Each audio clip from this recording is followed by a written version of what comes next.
Hello everyone and welcome to our this lecture where we will deal with the pin diagram of 8086. So we can say that 8086 is actually a 40 pin IC. Okay, and this 40 pin IC have the first pin as ground, whereas the last pin is the supply frequency. Along with that, we have all different pins which we will deal with in this particular lecture. Here comes the first pin, that is AD0 to AD15. We all know that it is a bidirectional pin and it is actually the multiplex address and data bus pins. Now these pins are from pin number 2 to pin number 16 here, and then pin number 35 here till AD0, you can say. Okay, so 16 to 2 and then pin number 35 completes your AD0 and AD15. In this case, what happens, in the first clock frequency they will send the address bits. Okay, and in the rest of the clock frequency signals, in the rest of the t states, they will send the data bus. And how they will send with the help of this ALE pin. We will deal with that afterwards. So remember just this thing. Now in AD0 to AD7 means it carries the lower order bytes of the data, whereas AD8 to AD15 shows that it carries the higher order bytes of the data. What does that mean? You know that we have two different bytes. The lower order means from AD0 to AD7 and higher order means AD8 to AD15. But we know one more thing, that in case of 8086, we have a data bus which is of 16 bit and a address bus which is of 20 bit. Remember this thing in case of 8086. So when the address bus is of 20 bits, then we can say that if we divide these address buses, total address bits are 20. This 20 is divided into two parts, 16 and 4. The first 16 bits are actually multiplexed with you can say data, whereas the rest 4 bits are multiplexed with status pins. Okay, so what those status pins are, you can see these lines are multiplexed with unidirectional address and status bus. Now these 4 pins are unidirectional in nature. Remember, the remaining 16 pins are bidirectional in nature. In this pin also, in the same as in AD0 to AD16, the first T1 state will carry the 4 bits of the addresses, whereas in the remaining clock cycles, that means after T2 till the last clock cycle, they will carry the status signals. Now just check what these status signals actually signifies. Signal status pin 3, S3 and S4, they signifies that whether the microprocessor is working on which segment of the memory. That means if they both have 00, they show that it is working with the extra segment. If they have 01, S3 and S4, then it means it is working with the stack segment, and if they have 10, that means it is working with the port segment. 11 indicates that it is working with the data segment. So this is the status of the S3 and S4. Now S5 pin indicates that they are actually showing whether the interrupt is there or not, or you can straight away say that it works as an interrupt flag. So it serves as an interrupt flag. S6 says that the signals at S6 actually shows that what is the current operation of the bus. Okay, that means what? If 8086 bus is having the master control, that means who is having the control of all the buses. So this S6 pin shows that means it is high when the 8086 is having the control of all the buses. So that is the bus master. Now comes BHE and S7, which is pin number 34. Now bus high enable is the full form of BHE and it works when it goes low. So this is multiplexed with S7. S7 means how they both work, just check it out. Bus high enable actually shows that there is a transfer of higher order data bus. That means D8 to D15 is high. Then only bus high enable signal goes low. Okay, now let's see how S7 works. The combination, while you are checking the S7 status, it works in the combination of BHE and S7. That means if BHE and S7 are 0, all 16 bits will be accessed. If they have 01, that means only upper byte will be accessed. Okay, if they have 10, then only upper byte will be accessed, remember. And if 11, then none or idle state. That means nothing is going on. So they just check the existence of the data and this data on the buses, that which data is actually moving from the bus. Next comes RD, that is read operation. So this pin goes low when a read operation is performed. Okay, this is pin number 32 in 8086 microprocessor pin IC. Then it is definitely, we know that if a read signal is going on, that means if read signal is active low and a read operation is being performed, that shows what? That shows that the microprocessor is actually fetching the data from the memory. Okay, remember this thing, from any memory location. Now here comes the ready signal, which is pin number 22. This ready signal acknowledges the signal. That means this is an acknowledgement signal from the slower IO devices. It is active high signal. That means when this pin goes high, it indicates that the device is ready to transfer the data. And if it is low, that means the microprocessor is in wait state. Wait state means microprocessor is waiting for the peripheral device to send the data. And when they are ready to give the data, that means they are in the ready condition. Here comes the reset, which is pin number 21. Now reset itself says that if this pin goes high, it actually resets the complete microprocessor 8086 and it terminates all the current activities going on. It brings back the microprocessor to its original position. But to reset the complete microprocessor, remember one thing, that at least it should be high for 4 clock cycles. Okay, to reset the microprocessor, we need it to be high for continuously for 4 clock pulses. Then comes interrupt, pin number 18. So this INTR, before telling you, I would like to tell you that 8086 interrupts are actually of two types. Okay, they are of hardware type and they are of software type.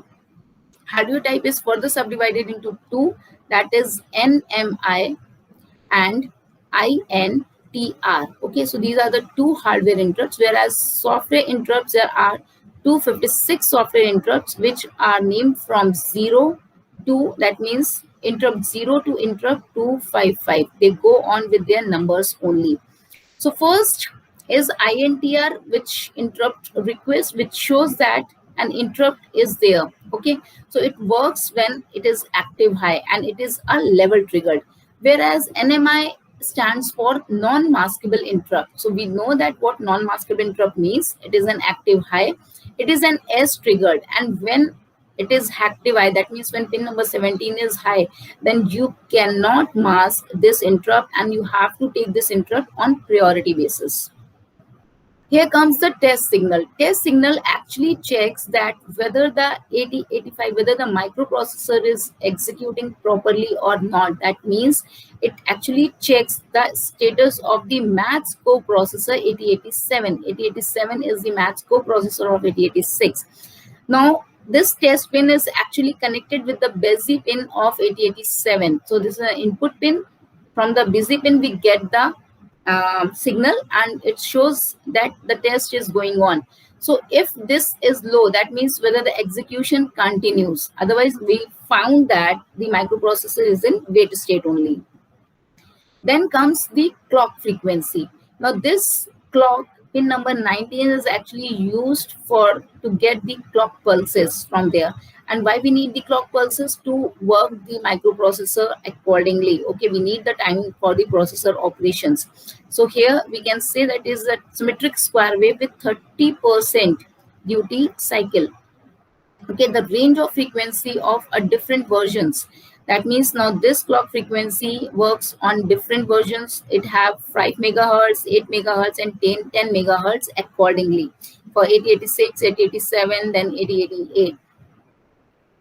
We have pin number 1 and pin number 20 as a ground pin, that is VSS. So these are the ground signals. And then pin number 40 is having a supply signal. We give a plus 5 volt DC supply pin to pin number 40. Then comes the minimum and the maximum pin, which is pin number 33. Now in this case, remember one thing, that 8086 works on two modes, the minimum mode and the maximum mode. If it is working on minimum mode, then remember these are the pins for the minimum mode.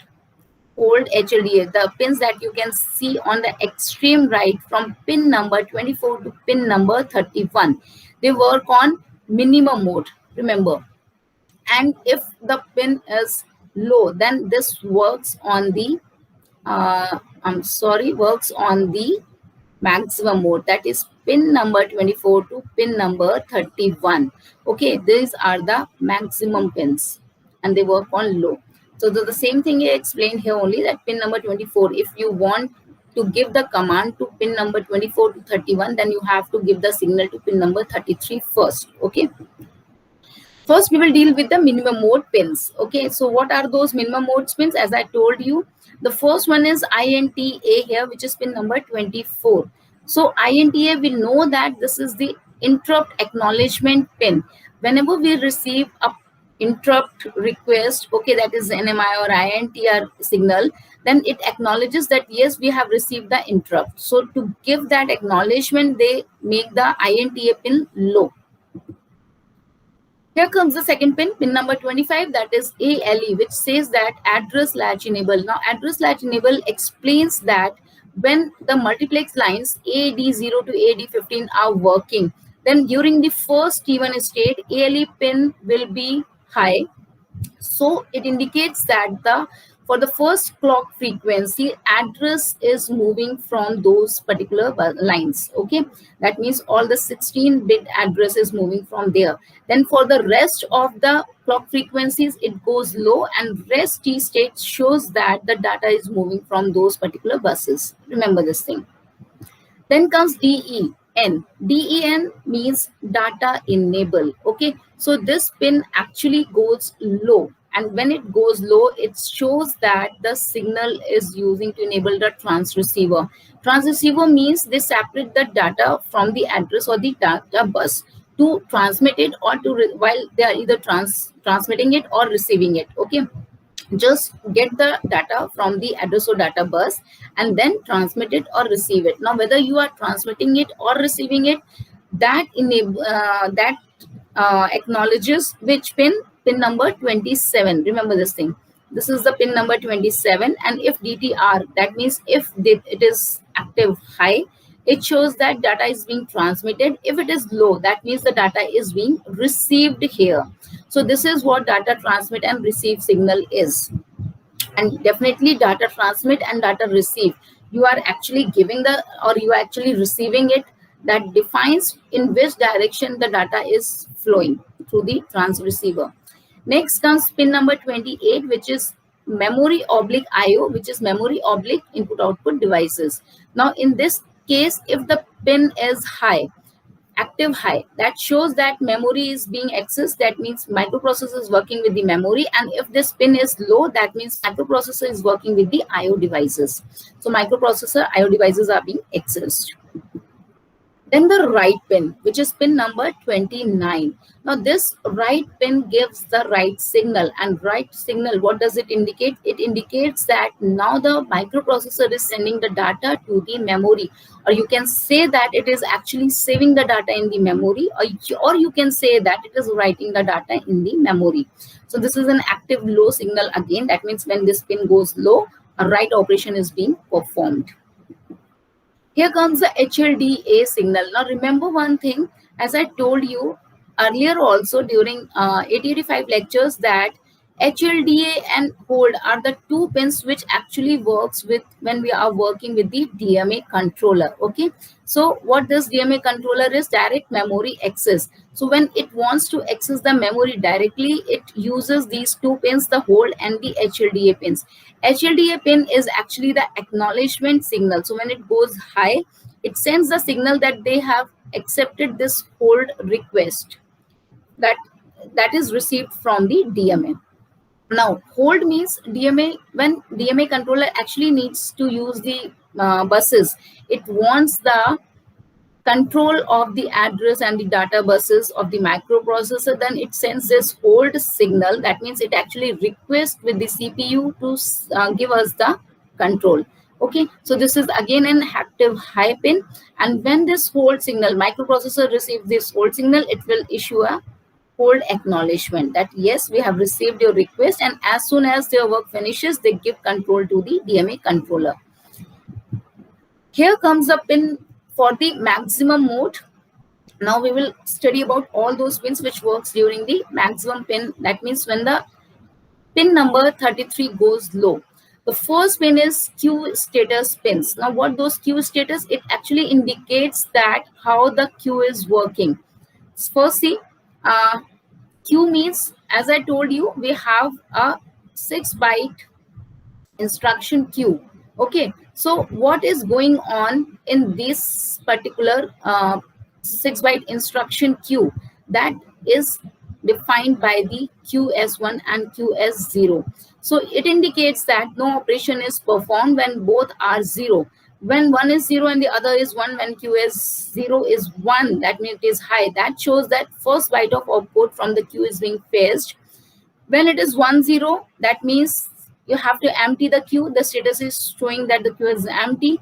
And when it is 1-1, that means the subsequent byte from the queue is being fetched. Remember, so this is the 6-byte instruction queue. We have already dealt with this in the architecture of 8086. Okay, now comes the S0, S1 and S2 pins, which are pin number 26, 27 and pin number 28.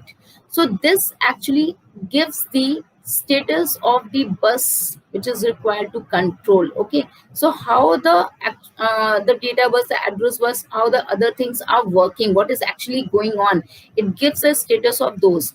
So let's see, when all the pins are low, it shows that there is an interrupt acknowledgement. Okay, when all the pins are high, that means nothing is working on. Remember this thing, when S0 pin goes high, then whatever the condition, you have to check from here. See, S0 pin is high on this, it is high here also, but the read operation works only when this pin is, S1 pin is 0.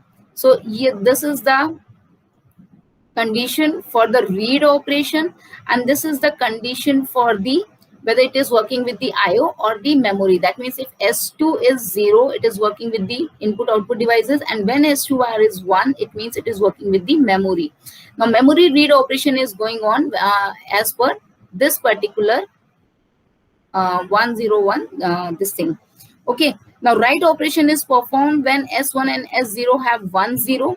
Okay, that means you can check from here, 1-0 indicates that a write operation is performed. Now where this write operation is being performed, if 1 is here, it shows that memory, it is write operation is going on, and if S2 pin is 0, it means the write operation is going on in the IO devices. That means input output, or we say it peripheral devices also.